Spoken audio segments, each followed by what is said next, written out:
kerinduan kami mau tinggal diam di dalam hadirat-Mu Tuhan. Kami membuka hati kami, berbicara buat setiap kami Tuhan, bahwa setiap kami lebih dekat lagi mengenal pribadi-Mu Bapa.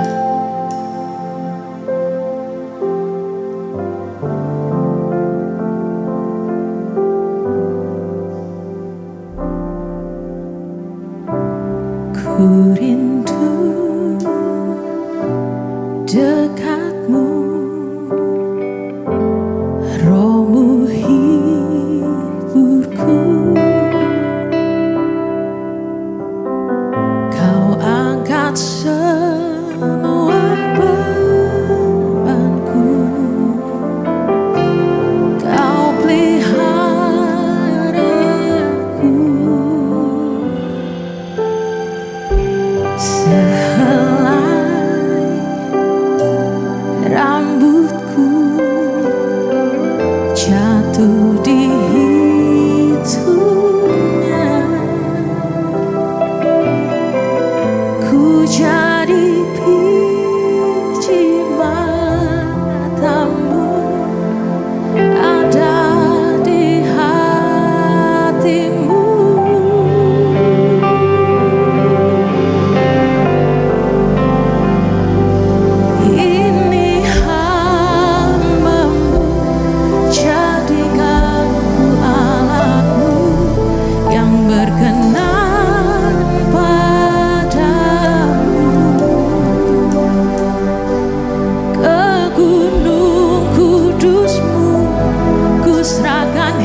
Tuhan, hari ini kami datang di bawah kaki-Mu. Kami ingin memberikan, mempersembahkan hidup kami, bahkan hati kami untuk diisi oleh firman-Mu. Supaya hati kami penuh dengan firman-Mu, sehingga disucikan dan dimurnikan, sehingga hati menjadi takhta tempat Engkau tinggal. Sehingga mengemudikan, memimpin hidup kami, supaya kami dijauhkan dari kekhawatiran, ketakutan, dijauhkan dari godaan, dan diberi kekuatan untuk melakukan segala apa yang telah Kau perintahkan dan Kau firmankan kepada kami. Sucikan hati pikiran kami, murnikan Tuhan, supaya kami datang dengan hati yang tulus kepada Tuhan. Di dalam nama Tuhan Yesus kami berdoa untuk mereka yang dalam pergumulan masalah persoalan. Mereka Tuhan dalam sakit penyakit, dalam masalah keuangan, karir, studi mereka, keluarga mereka. Kami mohon kemurahan kasih sayang Tuhan. Supaya Engkau Tuhan menjamah, menyegarkan, menguatkan, memulihkan, bahkan menyembuhkan. Di dalam nama Tuhan Yesus kami siap mendengarkan firman-Mu. Buka mata hati kami. Di dalam nama Tuhan Yesus kami sudah mengucap syukur dan berdoa. Haleluya. Amin. Tetap berdiri saudara. Bukan dihukum. Kita akan baca bersama-sama Mega Project Karakter Kristus, yaitu hari Jumat. Mega Project Karakter Kristus hari Jumat. Mega Project Karakter Kristus hari Jumat. Setia, bersyukur, penundukan diri, ketulusan. Setia, bersyukur, penundukan diri, ketulusan. Silakan duduk. Puji Tuhan saudara. Ada beberapa hal yang kita mau lihat hari ini, firman Tuhan hari ini. Yaitu pertama, kerap kali kita memakai mata jasmani kita. Kita lupa memakai mata hati kita, mata batin kita. Sehingga ketika kita memakai mata jasmani, kita cari kesempatan, cari orang kaya, cari ini, cari itu, penuh kekhawatiran. Kita melihat kondisi zaman, kita mulai takut. Karena kita memakai mata jasmani. Kemudian kita bisa melihat kesalahan orang lain. Kita bisa melihat banyak masalah orang-orang di gereja. Karena kita pakai mata jasmani. Dan mata jasmani tidak bisa melihat diri sendiri. Dia hanya bisa melihat keluar. Sehingga kita tidak pernah tahu apa yang harus kita perbaiki dari diri kita.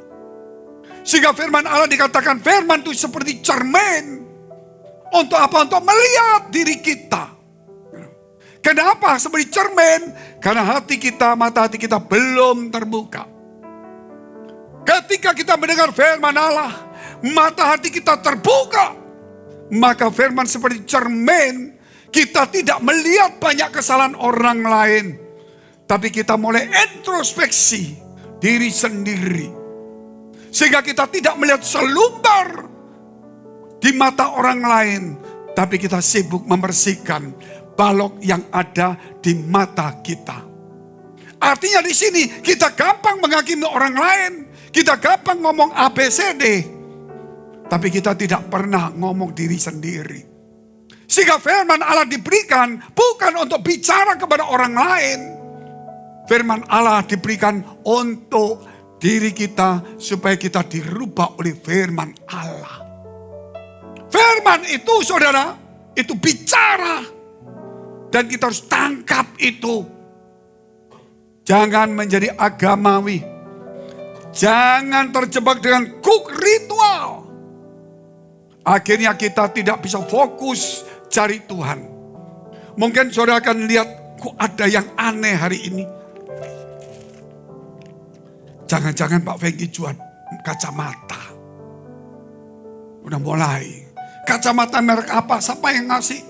Kacamata baca atau apa? Firmannya sudah lupa. Karena kita melihat keluar.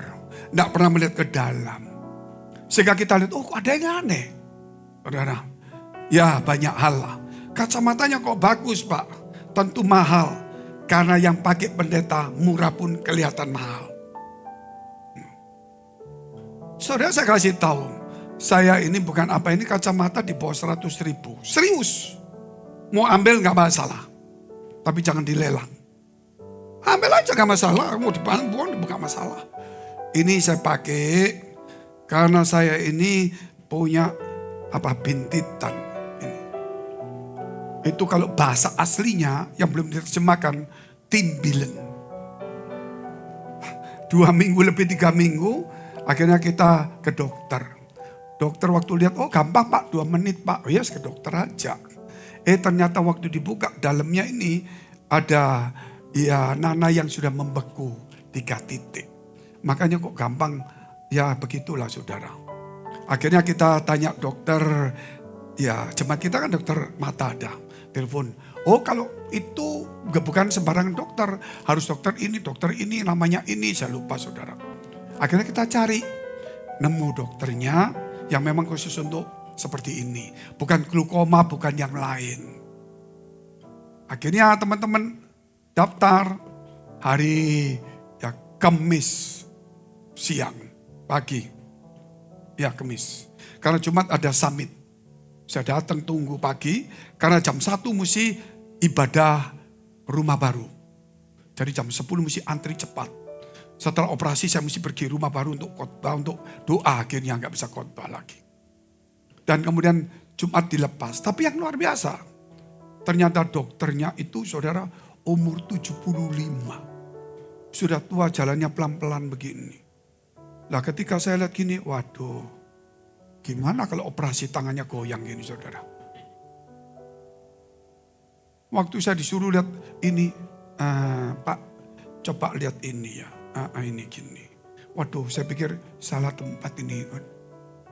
Tapi saya bilang sudahlah, kalau saya salah jangan sampai menyakiti hati dokter ini. Kalau saya batalin, buang aja uang 400.000, ganti. Janganlah. Jangan menyakiti, sudah ditentukan-tentukan. Sudah selesai, sudah gak usah mikir. Di kamar operasi nunggu. Wih, dokter-dokter muda yang operasi. Saya lihat, oh selesai. Oh yang muda-muda operasi. Selesai kok gak manggil saya. Saya tunggu 15 menit, dokter yang tua datang lagi goyang-goyang ini. Waduh, ketemu dia lagi. Setelah itu, mari Pak, dioperasi. Waduh Tuhan, ini kalau getaran tua, itu kalau bisa dirubah getaran Roh Kudus lebih gampang. Tapi akhirnya ya yang penting sembuh saudara. Jadi ini saya pakai bukan action tetapi untuk menghindari debu. Karena kita traveling di mana-mana ada rokok, ada debu, ada AC. Jadi sering kena mata ini jadi sakit. Jadi akhirnya dikasihlah kacamata murah-murah seperti ini. Supaya jangan infeksi lagi. Ini sedikit pemberitahuan. Mari kita lihat dulu Matius pasal 8 dengan temanya sudah bisa lihat itu.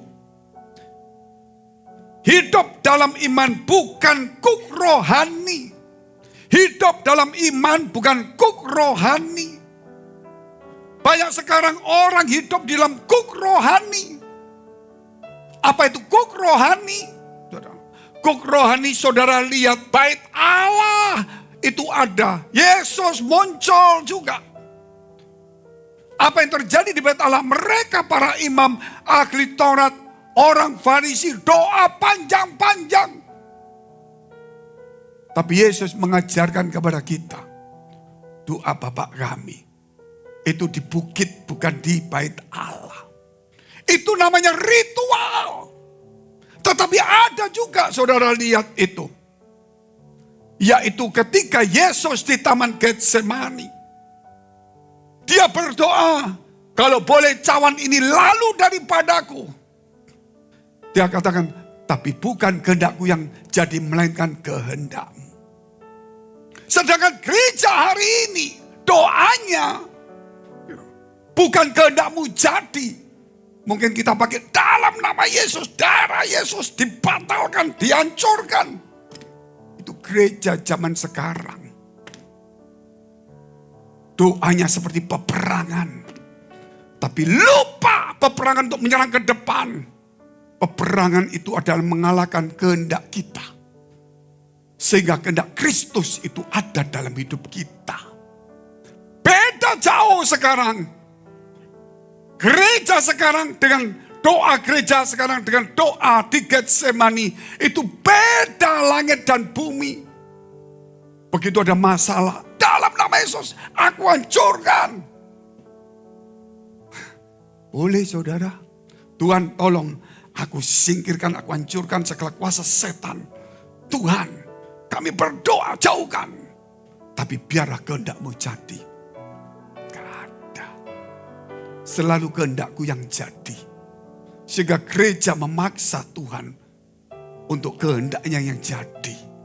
Bukan kehendak Allah. Itulah yang namanya ritual agamawi. Sehingga orang lagi tidak mencari gereja yang seperti ada di Taman Getsemani yang berdoa, jadilah kehendak-Mu. Mereka berbondong-bondong, termasuk orang-orang yang sudah rohani, termasuk anak-anak pendeta, orang-orang yang aktivis, cari gereja yang memaksakan kehendak-Nya yang jadi. Sangat tragis.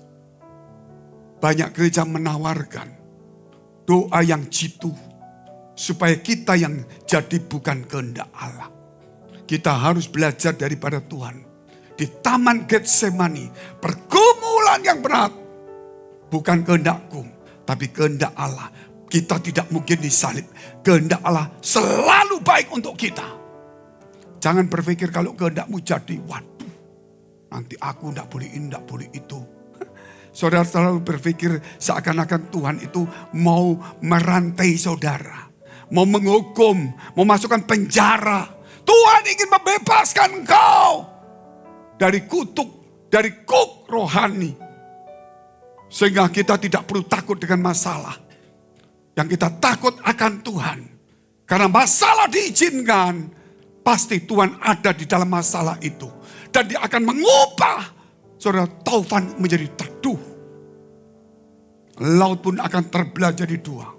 Kalau kehendak Tuhan jadi atas hidup kita. Jangan berpikir kalau kehendak Tuhan jadi, nanti aku jadi pendeta. Oh, jadi pendeta kok kau jadi masalah ya. Gitu. Bukannya menjadi sesuatu tujuan hidup. Bisa bersahabat dengan Allah. Berarti iman dia iman duniawi. Bukan iman yang sehat, yang besar. Yang bisa menghormati Allah di tempat yang tinggi. Kita lihat dulu firman Tuhan di dalam kitab. Matius 8 ayat 8 sampai 13. Tetapi jawab perwira itu kepadanya di Kapernaum. Saya potong separuh. Karena Tuhan dipanggil oleh seorang untuk menyembuhkan hamba dari perwira ini. Karena perwira ini orang yang baik, yang suka membantu pembangunan gereja dan memperhatikan orang-orang Yahudi, padahal dia bukan orang Yahudi. Sehingga yang datang adalah para tua-tua, kepala rumah ibadat datang. Tuhan, guru, tolonglah, mohon. Karena orang ini, saudara dia baik, karena baik sekali. Jadi yang datang sampai tua, kepala rumah ibadat. Maka Tuhan jalan. Tetapi ketika dia jalan, perwira itu datang. Maka ini timbul dialog itu. Mari aku ke rumahmu. Tetapi jawab perwira itu kepadanya, Tuhan, aku tidak layak menerima Tuhan di dalam rumahku. Bukan karena kamu rakyat biasa, aku perwira, bukan. Katakan sepatah kata, maka hambaku itu akan sembuh. Dia perwira, dia menganggap Tuhan itu di atas semuanya. Sebab aku sendiri seorang bawahan. Dan di bawahku ada pula prajurit. Jika aku berkata kepada salah seorang prajurit itu pergi, maka ia pergi. Dan kepada seorang lagi datang, maka ia datang. Ataupun kepada hambaku, kerjakanlah ini, maka ia mengerjakannya. Setelah Yesus mendengar hal itu, heranlah ia dan berkata kepada mereka yang mengikutinya, aku berkata kepadamu, sesungguhnya iman sebesar ini tidak pernah aku jumpai pada seorang pun di antara orang Israel. Iman yang besar, yang menghormati Tuhan. Bukan bicara soal sembuh, tidak sembuh. Tapi dia meletakkan Tuhan di atas semuanya. Tapi kalau kita cuma bicara sembuh. Tapi perwira ini bukan soal sembuh. Tapi dia menghormati jauh di atasnya. Kenapa? Karena perwira ini menganggap kalau Tuhan berfirman, pasti terjadi. Kita teruskan dulu. Aku berkata kepadamu, banyak orang akan datang dari timur dan barat, dan duduk makan bersama-sama dengan Abraham, Ishak dan Yakub di dalam kerajaan surga. Sedangkan anak-anak kerajaan itu akan dicampakkan dalam kegelapan yang paling gelap. Orang yang ritual hukum Taurat. Di sana akan terdapat ratap dan kertak gigi. Lalu Yesus berkata kepada perwira itu, pulanglah dan jadilah kepadamu seperti yang kau percaya, imanmu itu. Maka pada saat itu juga sembuhlah hamba itu. Jadi bukan bicara ritual, panjang lebar doa bertele-tele. Tapi menghargai Tuhan. Menempatkan Tuhan di atas semuanya. Tapi kita ritual tidak salah Pak, karena kita gereja. Betul, karena orang yang bergereja adalah orang yang beragama. Orang beragama berarti percaya adanya Allah. Karena percaya kepada Allah maka dia ibadah, ada doa, ada puasa, ada semuanya. Tapi jangan lupa, Tuhan memberi iman kepada kita. Supaya kita tidak terlibat dalam ritual yang berkepanjangan. Tapi kita menghormati yang memberi iman, dia harus lebih dari segalanya. Makanya perwira ini berkatalah sepatah kata. Saudara perhatikan. Kalau ini orang Kristen begitu hebat. Kenapa? Kalau Allah itu pasti berfirman. Kalau Allah tidak berfirman, bukan Allah. Makanya Kejadian pasal 1 ayat 1. Pada mulanya Allah menciptakan langit dan bumi. Berfirmanlah. Kalau Allah itu pasti berfirman. Kalau ada Allah tidak berfirman, bukan Allah. Yohanes pasal 1 ayat 1 sampai 3. Pada mulanya adalah firman. Firman itu bersama-sama dengan Allah. Dan firman itu adalah Allah. Segala sesuatu dijadikan oleh dia. Tanpa dia tidak ada satupun yang jadi. Jadi perwira ini, dia tahu kalau Tuhan ini, kalau Allah yang dibutuhkan bukan ritual, tetapi firman-Nya. Amin. Karena Allah itu pasti berfirman. Tapi kalau kita beribadah ada ritual. Tetapi waktu ritual jangan lupa. Bukan ritualnya menjadi berhala mengalahkan Tuhan. Sehingga kemudian kita mulai doa puasa. Sekian waktu kita pakai lagi penyembahan, pakai bahasa macam-macam. Seakan-akan supaya Tuhan hadir. Tidak saudara. Kalau engkau sendengkan telingamu kepada Tuhan. Dia akan cepat-cepat datang untuk menyampaikan firman-Nya. Coba saudara lihat di media. Orang yang hebat. Shalom saudara. Percaya, ayo kita menyembah. Kita urapan bahasa ini kita akan datang sahabat. Seakan-akan bikin repot. Seakan-akan Tuhan kalau dikasih ritual setengah jam, 1 jam urapan ini baru datang. Cukup 1. Sendengkan telingamu. Karena Allah itu Allah yang berfirman. Amin. Ritual boleh ada.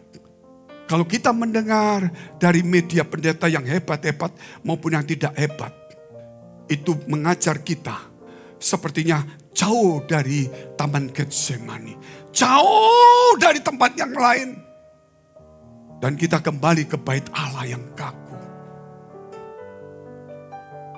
Seperti Marta, Maria. Ketika Yesus datang, apa yang disikapi oleh Marta? Tuhan datang, ayo ritual. Kasih makan, kasih ini, kasih itu, kasih ini. Maria tahu, kalau Allah itu pasti berfirman. Sehingga dia tidak sibuk dengan ritual. Dia duduk di bawah kaki Tuhan. Kelihatannya nggak sopan. Dia mendengarkan firman Allah. Sehingga kemudian Tuhan berkata, Marta, Marta, kamu menyusahkan dirimu sendiri. Lihat Maria telah mengambil bagian yang terbaik yang tidak akan diambil daripadanya. Kalau Allah itu pasti berfirman. Kalau saudara mengaku Yesus Tuhan, pasti dia akan berfirman. Kalau berfirman, sendengkan hati dan telingamu untuk mendengar. Maka dia cepat-cepat datang untuk menyampaikan firman-Nya. Tinggalkan semua yang menjadi mengikat kita. Gereja ada doa, ada puasa, ada penyembahan. Tapi itu karena kita adalah agama. Tapi di balik agama kita punya iman yang hidup. Sehingga kita tidak boleh banyak terlibat dalam ritual. Tapi kita akan menyendengkan telinga kita setiap hari, setiap saat. Bukan hanya di gereja. Tapi sekarang maaf saya katakan. Gereja semua orang sudah diarahkan ke tempat lain. Bahkan anak pendeta pun juga sama. Bahkan pendeta pun juga sama. Bahkan WL pun, Singat pun pendeta juga sama. Tapi dengarkan baik-baik ini. Ada seorang anak bernama Anita. Dia sudah kerja. Sejak umur 13 tahun dia sebagai jemaat ikut mamanya di gereja Batam. Anita tumbuh dewasa dan menjadi WL di gereja kita. Sekarang dia kerja. Minggu lalu dia mendapatkan sebuah mimpi. Dia mimpi ada sangkakala yang keras. Bunyi bergetar. Dia terkejut dalam mimpi itu. Dan dia sadar. Oh, kedatangan Tuhan. Maka dia cepat-cepat dalam mimpinya itu. Dan mimpinya itu dia mau menyambut. Tapi ketika dia mau menyambut, minyaknya sedikit. Pelitanya hampir padam. Maka dia mencari loh, kok banyak orang yang hilang. Kok ada beberapa orang masih ada. Dia bingung, dia jalan terus. Dan dia menjumpai sebuah pintu gerbang. Dan kemudian dia ketok-ketok. Karena pintu gerbang itu sorak-sorai. Orang bersuka cita. Terdengar keluar. Dia berketok, tok, tok, tok. Waduh, ditutup pintunya. Tok, tok, tok, tok, tok. Tuhan, ini aku Nita. Tok, tok, tok, tok. Suara di dalam, siapakah kamu? Aku Nita. Aku tidak kenal kamu. Sedih. Dia sedih. Pelitanya mau padam. Ini WL aktif. Saya kasih tahu. Ritual, jabatan tidak menjamin kita. Yang menjamin adalah fungsi hidup kita kepada Tuhan. Sehingga firman Allah harus diaplikasikan dalam hidup kita. Kita lihat di firman Allah. Yaitu Roma 12 ayat 1.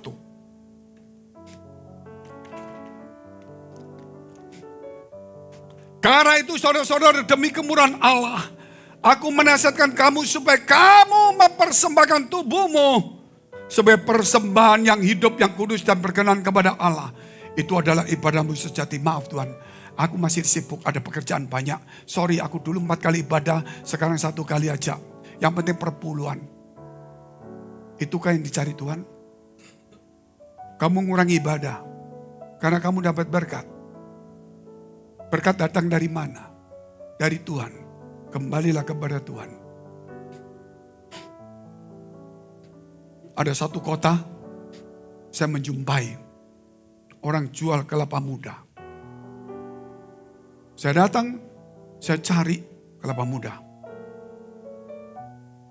Di satu kereta, gak besar, keretanya panjang cuma ditarik gitu lari. Mungkin gak sampai 1 meter lebih kali 60 cm mungkin. Ada kelapa muda begitu banyak. Saya datang situ, kok gak ada orang.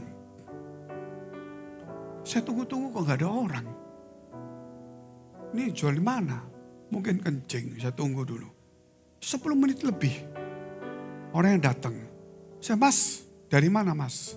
Saya sembahyang Pak. Sembahyang. Dia bukan orang Kristen. Waktu sembahyang pun dia tinggalkan jualan. Dan tidak takut dicuri. Imannya luar biasa. Kita mesti juga hati-hati. Kita bisa dicuri. Kalau kelapa muda orang gak mau curi. Harganya 10.000 ngangkatnya berat. Tapi kalau jual aroji gampang ngambilnya. Tapi yang saya mau lihat ini. Dia mau tinggalkan kerjaannya. Bagi dia laku 3 kelapa muda itu butuh waktu berjam-jam. Tapi dia tinggalkan itu. Aku yang menunggu dia. Tapi kerap kali kita yang menunggu orang datang. Sangat tragis. Kita harus mempersembahkan tubuh kita. Yang hidup berkenan kepada Allah. Ketika Allah memberikan berkat kepada saudara. Lihat apa yang terjadi. Sibuk. Teorinya beda semuanya.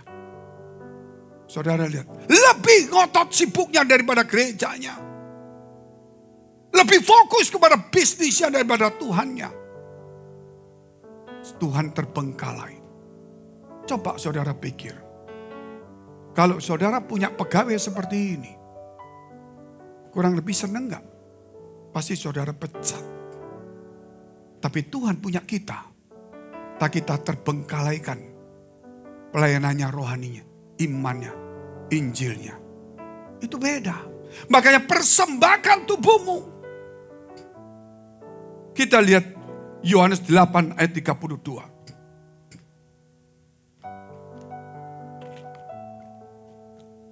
Dan kamu akan mengetahui kebenaran. Yaitu firman Allah.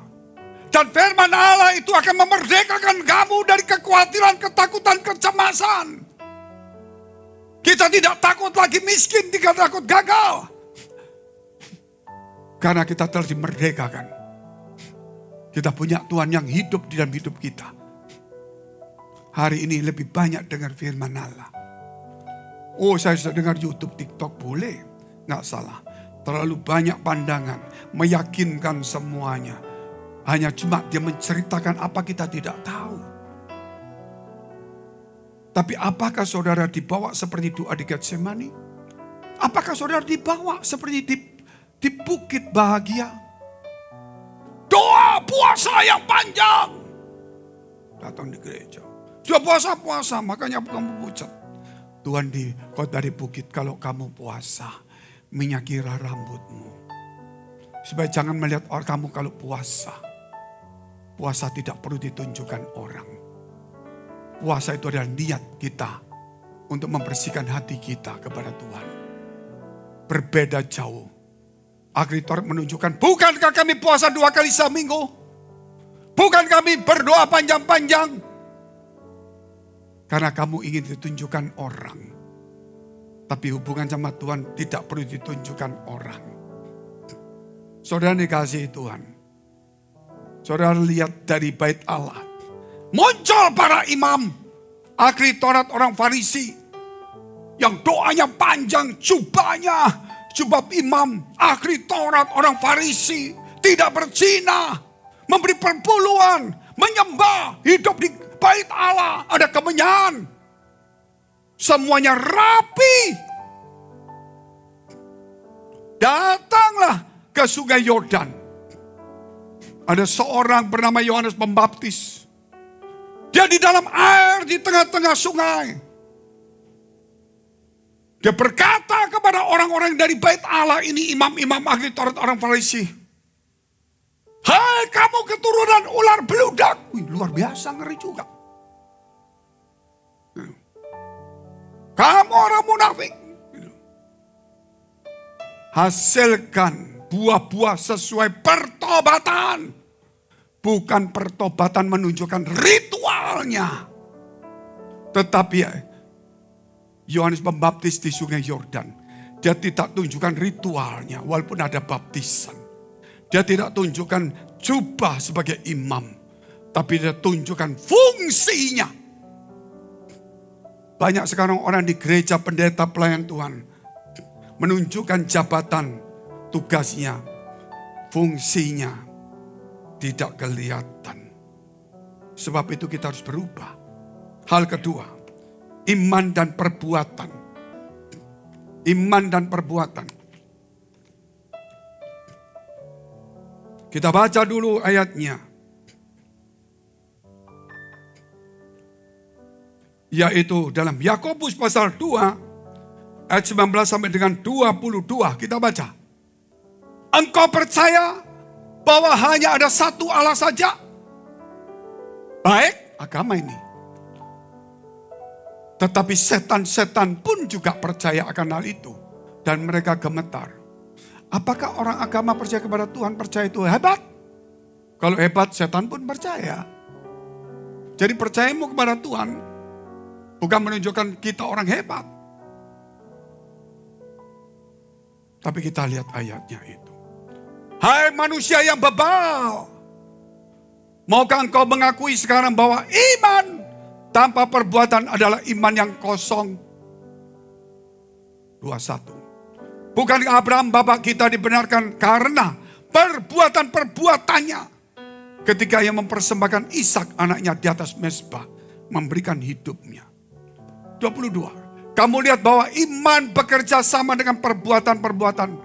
Dan oleh perbuatan-perbuatan itu iman menjadi sempurna. Jangan bicara cuma iman. Wah, perbuatan. Imanmu akan sempurna kalau ada perbuatan.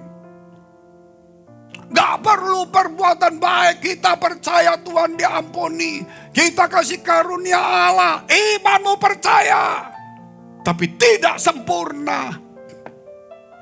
Doktrin itu bagus. Tapi kalau tidak back to Jesus teaching.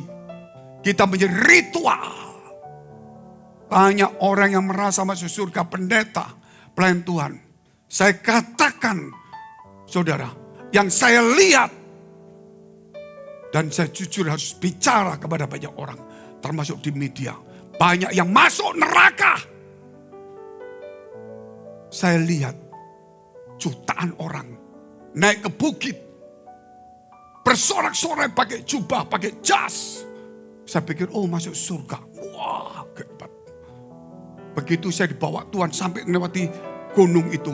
Saya lihat dalamnya jurang. Api menyala. Satu-satu turun saya bilang, mundur, mundur. Sampai hari ini Frankie sudah sekian puluh tahun keliling Indonesia 3 kali seminar pendeta. Sudah nulis buku dan semuanya. Jarang ada orang mau mendengarnya. Sampai Tuhan turun saya tahun 2006 buka gereja. Menjadi contoh. Jangan paksakan saya untuk sama seperti gereja lain. Jangan paksakan saya untuk memberontak kepada Tuhan saya. Apa adanya kita lakukan seperti ini. Saudara percaya tidak percaya enggak apa-apa. Tugas saya bukan memaksa saudara percaya atau tidak. Tugas saya bersaksi dengan benar. Saya melihat banyak pendeta, kalau dia kaya saya enggak iri, besar enggak apa-apa. Cuma hati saya sedih. Dia enggak sadar apakah masuk surga atau neraka. Karena apa yang diajarkan adalah duniawi. Ritual yang mematikan. Bukan kembali kepada ajaran Yesus. Ini bukan untuk saudara. Ini di media. Yang nonton puluhan ribu. Ada sampai ratusan ribu. Saya akan tahun depan mudah-mudahan Tuhan kasih kekuatan. Saya akan keliling Indonesia lagi. Target saya 40 ribu pendeta. Saya akan seminar. Saya terbeban. Karena saya banyak dapat, saya dituntut banyak. Iman tanpa perbuatan mati. Kosong. Berarti imanmu akan sempurna kalau ada perbuatan. Abraham percaya kepada Allah. Kemudian dia memberikan anaknya. Ada tindakan. Maka Allah menganggap Abraham sebagai sahabatnya. Saya tinggal di satu apartemen di Surabaya ini, 1 kamar saja. Saya enjoy aja. Setiap kali saya makan, saya buang sampahnya. Karena tempatnya kecil supaya kelihatan bersih saja. Walaupun tidak bisa bersih-bersih karena tempatnya kecil, banyak barang juga saudara. Tapi saya usahakan untuk bersih, semua sampah harus dibuang. Kalau saya keluar saya mesti bawa sampah, mau sedikit saya buang. Dan ketika saya jalan lorong itu ada beberapa kamar, melewati kamar dan ada satu pintu itu tempat pembuangan sampah. Ketika saya buka itu pasti ada namanya kotak sampah yang seperti tong, drum, yang warna hijau yang bisa dibuka, ada keretanya itu, ada rodanya. Setiap kali saya buang sampah, angkat ini, buang di sini. Tetapi selama beberapa bulan ini, setiap kali saya buang sampah, gak setiap hari, gak setiap saat, selalu hampir setiap hari. Ketika saya buang sampah, saudara tahu, ketika kalau kita lihat sampah ini dibuka, kan ada tutup bukanya. Itu ada tisu. Saya melihat siapa buang tisu ini. Oh, mungkin ini buru-buru. Ayo cepat-cepat mau ke gereja, ayo cepat. Sampahnya buang sini aja.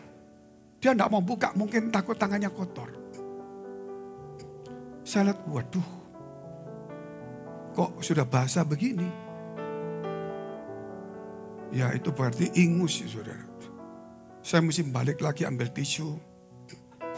Ambil, buka, buang. Punya saya buang, cuci tangan. Saya pikir biasa, setiap hari. Nggak mungkin tisu baik dibuang. Pasti.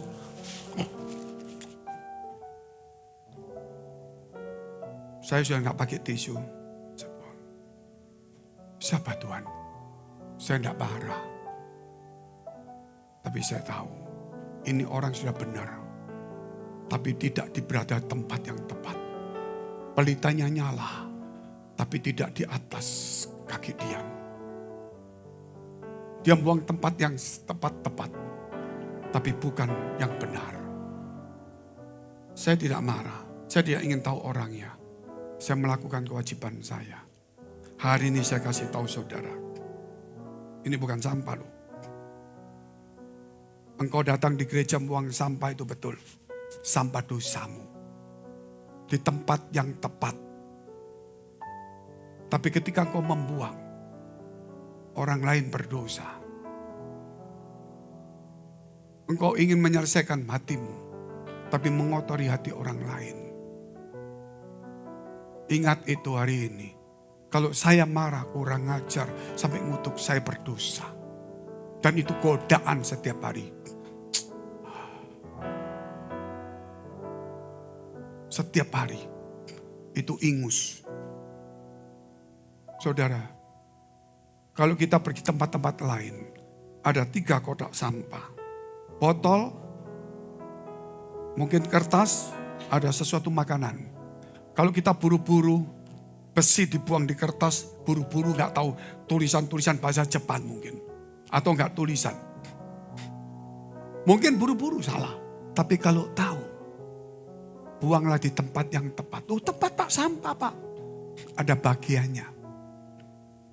Kerap kali kita sudah benar di gereja untuk mencari Tuhan dan membuang dosa kita betul. Betul tempatnya. Tapi kita tidak pernah benar di hadapan Allah. Ketika kau di gereja mau berbakti kepada Allah dan kau ingin berubah hidupmu, tapi engkau mengotori orang lain, engkau mengompori orang lain, engkau ngomongi tentang yang lain yang tidak bagus. Padahal engkau di gereja. Makanya ada pelajaran minggu berkualitas. Setiap minggu harus berkualitas bagi Tuhan. Sekarang ini 1000 kedua. 1002. Sudah melewati 1002. Kalau setiap minggu kita di tempat yang tepat. Dan melakukan yang benar. Kita tahu 1002 itu berguna sekali. Yang ketiga. Yakobus 2 ayat 23, sahabat Allah. Sahabat Allah. Menjadi sahabat Allah. Yakobus 2 ayat 23. Dengan jalan demikian, yaitu orang yang memberikan imannya disertai perbuatan-perbuatan, maka imannya menjadi sempurna. Seperti Bapak Abraham mempersembahkan Ishak. Dengan jalan demikian, kata firman Tuhan,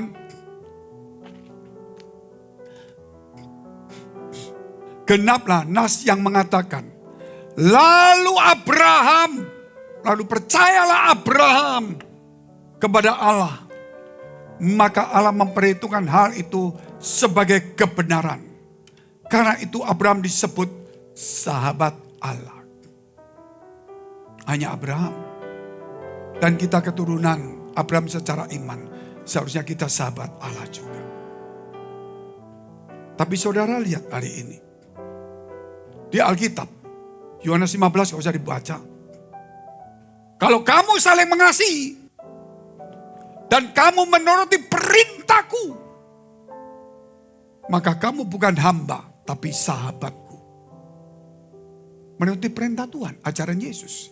Bukan ritual, ritual ada. Saya tutup aja cepat. Saya kasih contoh saja. Suatu hari saya makan, ada pendeta. Saya duduk, saya undang dia makan. Waktu makan, ada ikan tim, saya undang makan. Waktu ngomong-ngomong, saya makan, dia ngomong, Pak, gerejanya bagaimana? Oh baik. Berapa orangnya Pak? Oh gini, programnya Pak, ini. Sambil makan. Jebet jawab, duri tersangkut di leher. Waktu duri tersangkut, dia tanya, programnya bagus Pak. Saya nak kata, saya salah sakit dulu. Saya bilang, oh berjalan lancar, baik. Terus, waduh tanya terus Tuhan. Ya saya ngomong terus. Oh ya begini, ya saya ngomong. Sambil ngomong, oke. Saya ambil air. Saya minum. Banyak. Wih Pak Fengki suka minum air putih ya. Udah diam aja. Banyak saudara. Saya diam. Ya supaya bersihkan ginjal. Saya ambil nasi. Saya pakai sendok, saya gumpal-gumpal. Gak boleh pakai tangan. Gumpal, saya sendok. Wih, Bapak sekarang model makan gitu. Masih gak turun. Saya diem aja ngomong-ngomong. Anak saya, Pak, mukanya kok merah. Ya ini ada urapan Tuhan lah. Udah mulai demam, saudara. 1 jam lebih diajak ngomong. Saya bukan tipe pendeta begitu. Aduh, sorry, saudara. Saya sudah biasa sakit. Saya sudah biasa menderita. Jadi sakit pun saya tidak bisa rasakan. Terlalu berat. Itu ikut Tuhan. Tidak gampang. Setelah ngomong-ngomong. Saya tarik dulu sebentar ya. Ya. Saya jalan pelan-pelan. Sampai toiletnya dibuka. Saya kunci pelan. Baru mulai reaksi. Aku gak bisa-bisa. 10 menit gak bisa saya balik lagi. Gimana? Ya beres aman-aman. 1 jam mesti ngomong jam 11. Ini sudah tambah perih. Karena dalam tambah dalam. Begitu pulang saya bilang mau ke dokter aja. Gak ada, dokter tutup semua. UGD gak usah besok lah. Gitu. Ngapain UGD? Sudah mulai demam. Saya tidur. Waktu tidur mimpilah ada seorang pemuda datang. Mukanya bagus sekali datang. Pak Fengki, kau tahu nama saya? Buka mulutmu. Loh, siapa? Saya tanya. Saya dari sahabatmu. Oh, saya percaya. Oke, buka mulut, saya buka. Dalam mimpi, tangannya masuk. Selesai, sudah. Saya tahu, malaikat Tuhan. Saya tanya, karena ada satu teman saya. 2 tahun dia susah dalam pekerjaannya. Datang nangis-nangis. Saya jadi ikut stres, saudara. Terus saya ngomong ke malaikat itu, Tuhan tunggu. Saya ada satu teman jemaat. Punya masalah ini. Bagaimana? Gak usah diurus, itu urusan Tuhan. Oh dia gak dapat pesan. Terus akhirnya saya bangun. Kok hilang? Gak demam. Besok saya janjian ketemu dokter tapi bukan untuk ini. Teman baik. Terus saya ceritakan dokter ini bukan Kristen. Belum Kristen.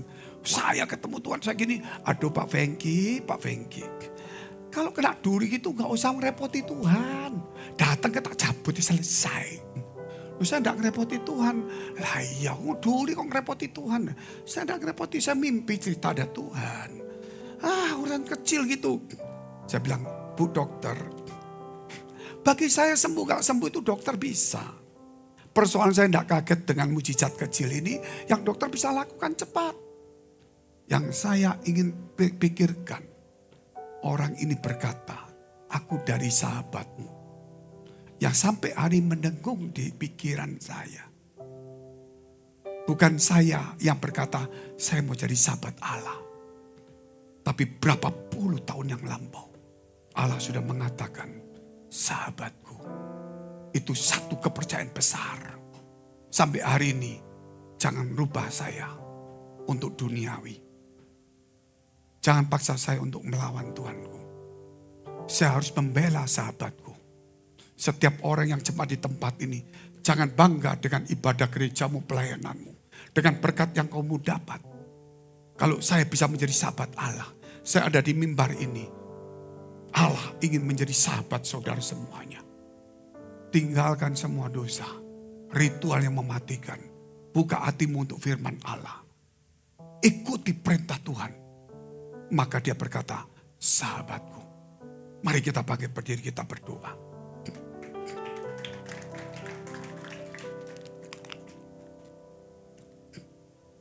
Bapa kami dalam surga, yang kami kenal dalam nama Tuhan Yesus. Kiranya Engkau urapi setiap kami firman-Mu ini. Bukan menjadikan kami kanak-kanak Tuhan. Bukan mengerdilkan kami. Sehingga kami memikul beban kuk rohani yang berat. Sehingga kami lupa untuk bergaul dengan Tuhan. Ampuni kami atas kesombongan rohani kami. Hari ini kami ingin bukan di bait Allah. Tapi kami ingin doa di Taman Getsemani. Jadilah kehendak. Hari ini kami tidak mau memakai jubah dan kesombongan ritual kami. Tapi kami ingin di sungai Yordan. Supaya fungsi berjalan dengan baik. Ya Tuhan urapi kami. Supaya setiap orang yang mendengar firman Allah ini tidak bangga dengan agamawi ritual, gedung gereja dan semua kemegahannya. Tidak sibuk seperti Marta. Tetapi orang yang ingin mendengar firman Allah, firman-Mu Tuhan. Seperti perwira, bukan bicara kesembuhan. Tapi ingin sepatah kata firman. Buat supaya kami memberikan hati kami. Karena kami selalu memakai mata jasmani kami. Kami selalu melihat kelemahan, kesombongan, dosa, kesalahan orang lain. Kami menghakiminya. Karena mata hati kami gelap. Kami tidak bisa melihat dalam kami. Hari ini mata hati kami terang. Firman-Mu supaya menjadi cermin. Sehingga kami tidak hanya melihat kesalahan orang lain. Kami melihat kesalahan kami. Kami ingin berbenah Tuhan. Mari kita berdoa syafaat. Kami berdoa untuk semua gereja yang ada di seluruh dunia. Dari hamba Tuhan sampai kepada umat Tuhan. Kiranya Engkau memberkati mereka supaya mereka menjadi berkat dan hidup mereka berdampak. Supaya di mana gereja mereka melayani dan berjemaat, dipenuhi orang-orang takut akan Tuhan dan tulus hati. Kami berdoa untuk semua gereja yang ada di seluruh dunia. Supaya mereka bersatu rukun dan tidak terpecah-pecah. Supaya dunia percaya Yesus adalah Tuhan bagi kemuliaan Allah Bapa di surga. Demikian gereja di mana kami menggembalakannya. Gereja Blessing in the Spirit. Kami berdoa untuk setiap persembahan yang dipersembahkan umat-Mu. Kiranya menjadi dupa yang harum di hadapan Tuhan. Dan Kau memberkatinya. Dalam pekerjaan rumah tangga, kesehatan iman rohani mereka. Sampai kepada anak cucu mereka. Kebajikan kemurahan Tuhan selalu menyertai kita semuanya. Mari dekapkan kedua tanganmu di dadamu. Untuk menerima berkat itu mudah dan pasti. Tapi kerap kali hati kita tidak tahan uji. Menjadi kekir, sombong, arogan, sibuk. Sebab itu firman Tuhan Amsal 4 ayat 23 mengatakan, jagalah hatimu dengan penuh segala kewaspadaan. Karena dari situlah terpancar kehidupan. Jadilah berkat. Dan terimalah berkat rahmat anugerah dari Allah Bapa di surga.